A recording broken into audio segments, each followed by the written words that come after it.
pas donner l'accès au diable. C'est ça les grands thèmes sur lesquels l'homme de Dieu avait évolué les dimanches derniers. Ne donnez pas l'accès au diable. Et l'homme de Dieu nous a défini qui est le diable. Et par là, nous avons compris qu'il y a des choses qui nous arrivent, pas parce que le diable nous a imposé, ou pas parce que Dieu l'a voulu, mais parce que nous-mêmes, nous avions ouvert les portes et nous avions évité l'ennemi, les malins, et il s'est installé et il a imposé sa domination au milieu. Alléluia. En grosso modo, c'est ce qui a été dit le dimanche dernier. Alors si le même grand thème, j'ai aussi, par la grâce du Seigneur, ce soir apporté un petit sous-thème. Un petit sous-thème qui s'aligne au grand thème. Alors ce soir, par la grâce du Seigneur, je vais vous parler sur le thème de celui-ci, les erreurs qui donnent au diable le droit d'agir. Amen. Le grand thème est ne donnez pas l'accès au diable. Et le petit thème ou le sous-thème d'aujourd'hui est intitulé les erreurs qui donnent au diable le droit d'agir. Les droits d'agir dans nos vies, les droits d'agir dans nos maisons, dans nos foyers ou encore dans nos familles. Alléluia. Et nous sommes toujours basés, notre texte de base, c'est toujours le livre d'Éphésiens.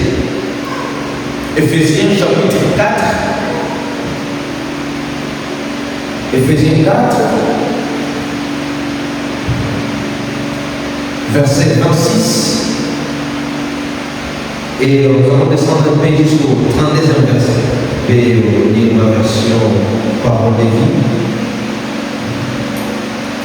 J'ai dit au nom de Jésus. Quand vous vous mettez en colère, ne commettez pas de péché. Votre colère doit cesser avant le coucher du soleil. C'est au verset 27 que se trouve notre grand thème. Dans ma version, il est dit ceci: ne laissez aucune place en vous à l'esprit du mal. Dans votre verset, il dit ne donnez pas accès au diable. C'est vrai? Alléluia. Verset 28, les voleurs ne doivent plus voler, ils doivent plutôt faire tous ces efforts pour travailler de ses mains honnêtement. Ainsi, il pourra donner quelque chose il pourra donner quelque chose à celui qui a besoin d'une aide. Aucune parole mauvaise ne doit sortir de votre bouche. Dites seulement des paroles utiles qui aident les autres selon leurs besoins et qui font du bien à ceux qui vous attendent. Verset 30. Dieu vous a marqué de son Esprit Saint. Alors, ne faites pas de peine à cet esprit. En effet, c'est lui qui vous assure qu'un jour, Dieu vous libérera complètement de vos péchés. 31. Ne gardez pas votre cœur, ne gardez pas dans votre cœur le mal qu'on vous a fait. Ne vous énervez pas, ne vous mettez pas en colère, faites disparaître de chez vous les cris, les insultes, le mal sous toutes ses formes. 32. Et enfin, soyez bons les uns pour les autres.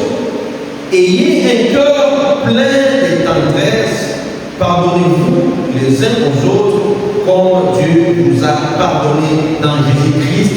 Parole du Seigneur. Amen. Amen. Dans mes habitudes, quand je commence à méditer sur un livre, sur un chapitre, je vais d'abord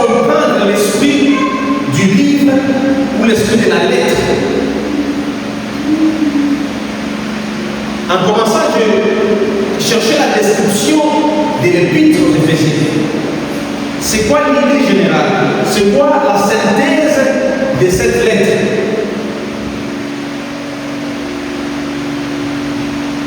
Alors j'ai trouvé que l'épître aux Éphésiens est l'une des lettres le plus importantes ou le plus profonde que Paul a écrit. Paul écrit cette lettre aux Éphésiens vers les années 60 après l'ascension de Jésus. 60 ans après que Jésus est rentré chez le Père.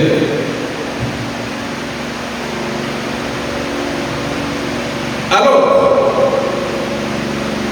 c'est comme ça qu'il a rédigé cette lettre. Au même moment, il était en prison. Paul n'était pas en liberté à ce temps-là.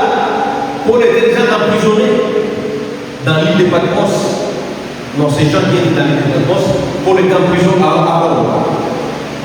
Alléluia. Et ce livre n'était pas pour résoudre un problème. Comme j'ai parlé tantôt, le livre des Corinthiens, là où Paul était en train de résoudre un problème qui s'est passé à l'église de Corinthe. Mais la lettre aux Éphésiens, c'était un enseignement que Paul voulait apporter aux chrétiens d'Éphèse et aux chrétiens du monde entier pour le remettre en question, les chrétiens qui doivent savoir qui ils sont en Jésus-Christ. Là, dans cette épître, vous allez voir du chapitre 1er au chapitre 3, il explique ce que Dieu a fait pour nous. Le salut par sa grâce, ou notre adoption comme enfant de Dieu, et notre unité en Christ. Alléluia. Peut-être que vous demandez pourquoi, Pasteur, pourquoi tu commences par ça? Aujourd'hui, les chrétiens d'aujourd'hui ne sont plus même forts en débat biblique. On n'est pas là seulement pour venir écouter et rentrer, laisser tout ce qu'on a écouté ici, et en sortant d'ici, on reprend nos affaires. Nous allons encore nous rappeler d'ici les dimanches prochains. Amen. Et du chapitre 4 au chapitre 6, Paul montre comment un chrétien doit vivre après avoir reçu cette grâce qu'on a reçue au travers de Jésus-Christ. Et aujourd'hui, nous sommes vraiment basés sur le chapitre 4 qu'on vient de lire. Alléluia. Alléluia. Et quand Paul arrive à la 4e partie, au chapitre 4 de sa lettre, ici, il nous marque un autre tournant. Paul précise et passe de la doctrine à la pratique. Là, ce n'est plus des simples paroles, mais Paul commence à exhorter comment quitter des simples paroles à la pratique. Parce que la vie chrétienne n'est pas une simple religion, mais la vie, comme nous appelons la vie chrétienne, nous devons vivre, marcher du jour au jour au modèle du Christ qui est notre maître. Alléluia. C'est ça l'erreur de l'Église aujourd'hui, ou la faute de l'Église aujourd'hui, où nous retrouvons même les hommes de Dieu, les prédicateurs, les pasteurs qui nous prêchent autre chose, qui nous prêchent la doctrine, mais eux-mêmes n'appliquent pas la doctrine. Alléluia. Vous avez pensé aujourd'hui, dans tout à l'heure dit, Alléluia. J'étais en train de dire que l'erreur de l'Église aujourd'hui, en commençant par les sommets, nous retrouvons des hommes de Dieu, des pasteurs, prophètes, apôtres, quel que soit leur rang ou leur grade, qui nous prêchent autre chose, ils nous prêchent la doctrine de Christ, mais eux-mêmes ne sont pas pratiquants de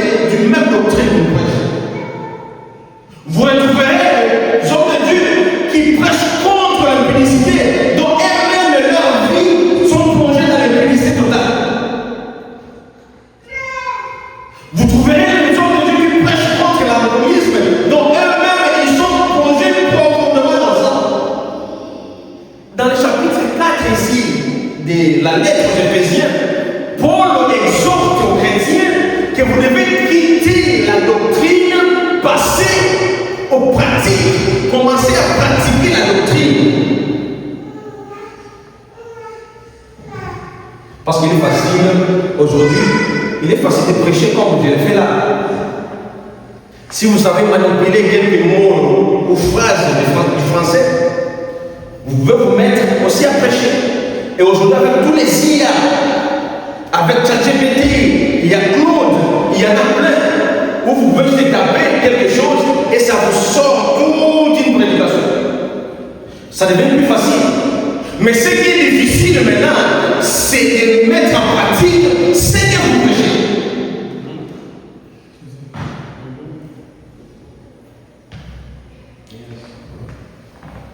Aujourd'hui, je ne suis pas lourd. Aujourd'hui, j'ai monté le pas de l'évangéliste. Alléluia. Le point le plus difficile, comme je disais, c'est de quitter la lettre à la pratique. La Bible, c'est la lettre, c'est les écrits que tout le monde peut lire. Vous trouverez même dans les loges où il y a la Bible. Dans les loges sataniques, il y a des Bibles. Vous allez trouver dans les maisons des occultistes, des marabouts. Ils utilisent aussi la Bible.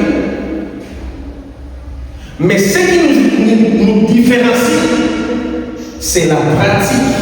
Est-ce que quand ils lisent la Bible, est-ce qu'ils pratiquent de la même façon que nous pratiquons la Bible? Chrétiens de mille, nous créerons la différence pas en lisant la Bible, pas en venant ici tous les dimanches, mais quand nous allons passer de l'écrit à l'acte, quand nous allons pratiquer ce qui est écrit, c'est là où nous serons reconnus comme de vrais chrétiens.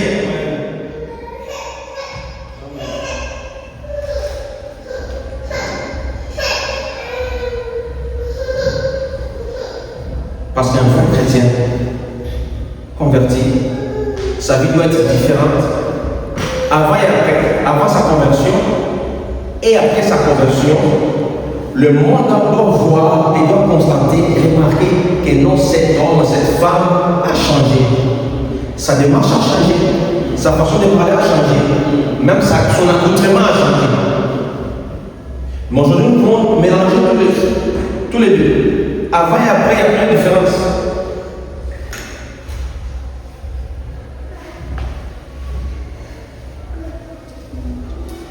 Cet enseignement, je devais la garder, attendre comme ça, on va cette attention. Peut-être là, il y aurait des acclamations. Alléluia. Alléluia. Encouragement avec vos amens.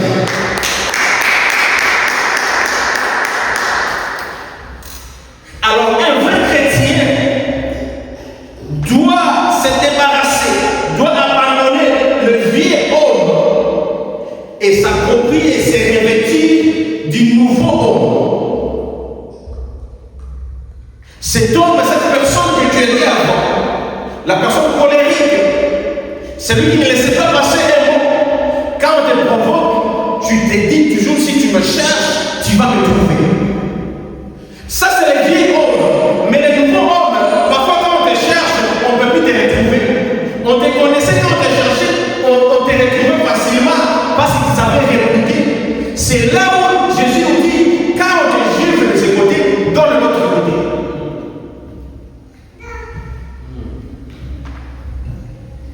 Amen, frère Aurèle.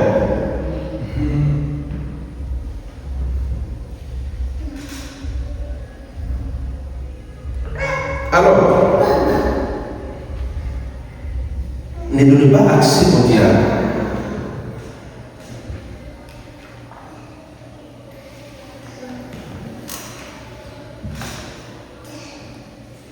Le mot qui m'attire beaucoup dans cette phrase, c'est accès. L'accès, c'est quoi? L'évangile nous expliquait cela la semaine passée. Je vais encore venir là-dessus un peu. L'accès, c'est la clé. C'est l'autorisation. C'est les codes d'entrée. Par exemple, à notre église, il y a un code. C'est l'empreinte ou il y a un code? C'est le code, oui. C'est le code. Il y a un code qu'il faut taper pour que la porte s'ouvre. Alors, si tout le monde a le code d'accès ici, le code d'entrée, tout le monde doit la facilité d'entrer, même quand on n'est pas là, il va taper le code et la porte s'ouvre, il entre. Et il peut faire ce qu'il veut maintenant. C'est ça qu'on fait dans la traduction actuelle, la traduction française. Mais ce qui est dit dans la Bible, l'accès vient du mot grec topos. Topos, qui est traduit par une place, un territoire, un terrain ou une occasion ou encore une base d'opération. Ici, Paul voulait tout simplement dire aux Éphésiens que faites attention, vous les Éphésiens, ne donnez pas place au diable parmi vous. Ne laissez pas un terrain vide pour le diable. Parce que si vous laissez un terrain vide, il va venir s'aimer sa graine. Ce soir, je dis à Namir, je m'adresse à nous, Namir. Namir, ne laissons pas, ne donnons pas un terrain au diable pour qu'il sème sa graine au milieu. Dans ton foyer, dans ta maison, chrétien de Namir, ne laissez pas une base d'opération au diable.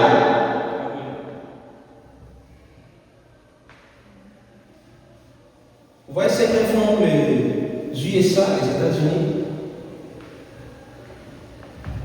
pour contrôler le monde et pour être toujours proche de leur cible. Ils vont quitter l'Amérique pour aller installer leur base militaire. Il ne fallait pas.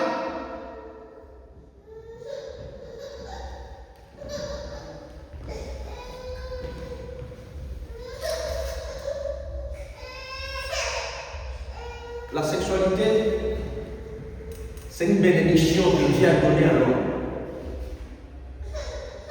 C'est une bénédiction. Mais Dieu a créé ça, ça devait se passer dans un cadre officiel qui est le mariage. Aujourd'hui même, nous trouvons beaucoup de problèmes dans nos foyers, beaucoup de problèmes même dans les maisons, dans les couples chrétiens. Pourquoi? Souvent parce que seulement l'un ou l'autre avait essayé de goûter la chose avant le mariage.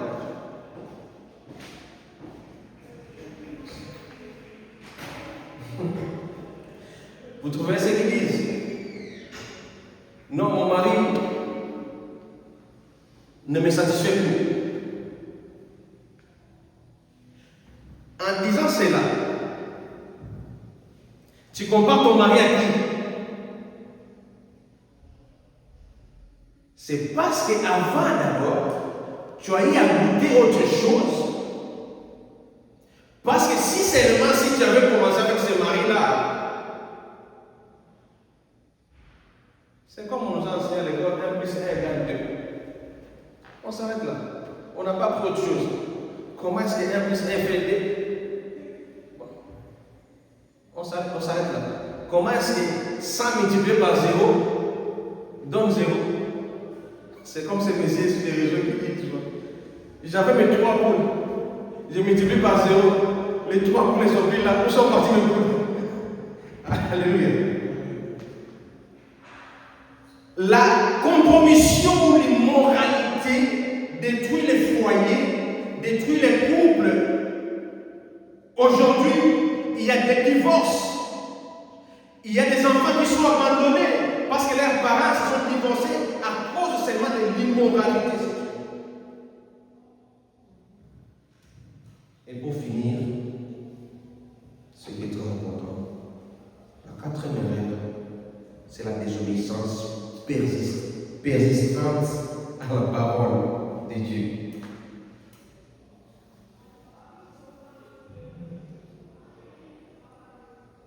La désobéissance persistante de la parole de Dieu.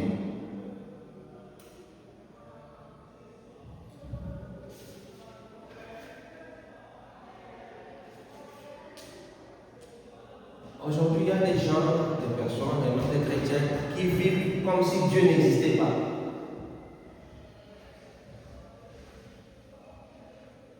Ils vivent comme si même l'État n'était plus là.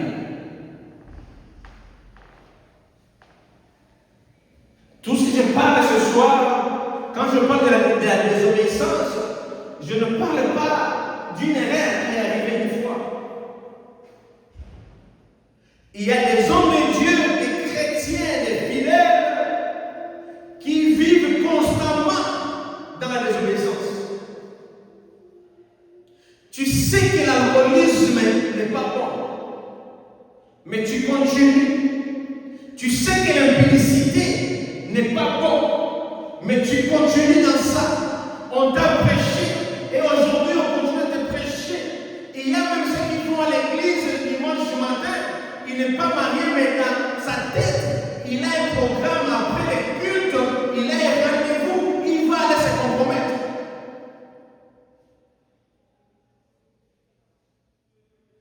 Et après, vous allez vous revenir pour dire que non, cet homme de Dieu n'est pas puissant, sa prière n'a pas d'effet. Non, c'est toi qui n'es pas obéissant. Quand la prière de l'homme de Dieu raconte l'obéissance du fidèle, la prière a de l'impact. Que tu sois ici en présentiel, que si tu vas nous suivre en différé, sache que Dieu ne marche pas avec les désobéissants. Tu veux vivre le miracle de Dieu, sois obéissant à cette précepte. Tu veux vivre les bénédictions de Dieu, obéis.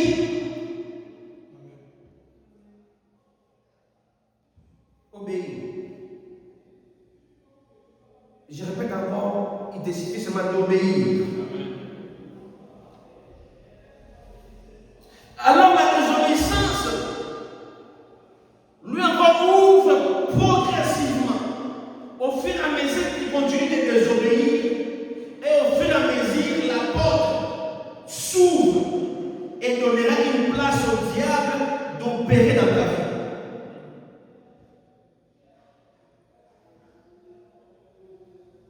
Au fur et à mesure tu continueras de désobéir à la parole de Dieu. Au fur et à mesure tu continueras de désobéir à cette parole que je te prêche ce soir. Et au fur et à mesure aussi la porte continuera à s'ouvrir et le diable va s'inviter dans ta vie. Le diable ne vient pas s'imposer. Le diable ne peut pas s'imposer dans la vie d'un chrétien obéissant. C'est notre désobéissance ou ta désobéissance qui l'invite à venir s'installer chez toi.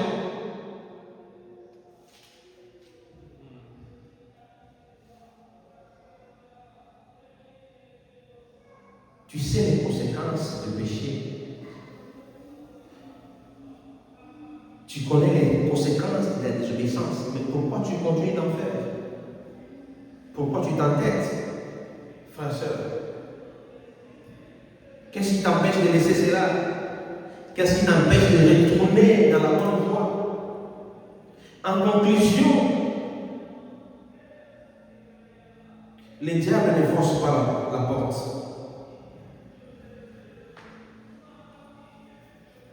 Je voudrais que tu notes cela.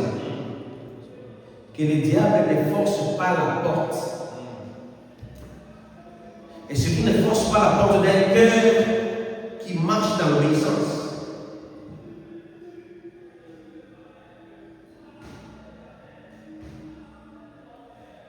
Choisis d'obéir.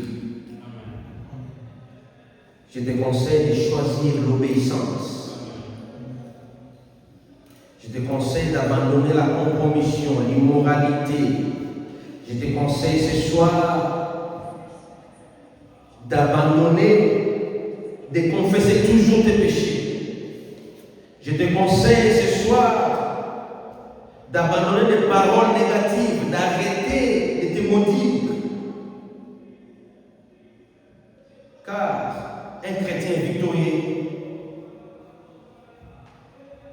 n'est pas celui qui ne connaît jamais de combat, mais c'est celui qui refuse de laisser une place au diable.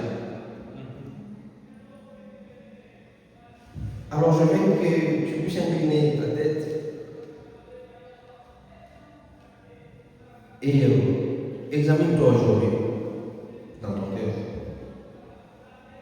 Qu'est-ce qui importe? Là, ne me regarde plus, regarde ta propre conscience, regarde-toi. Est-ce qu'il y a une porte que tu as laissée encore ouverte? Ou une habitude coupable?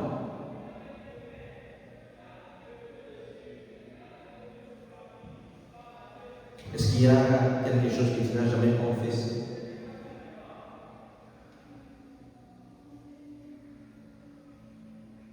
Si tu as suivi la parole de ce soir, tu sais ce qu'il faut faire. Alléluia.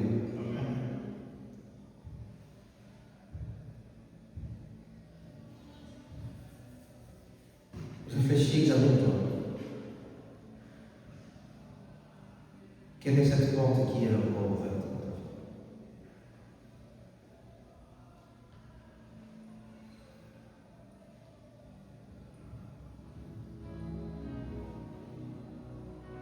Est-ce que pendant 2 heures,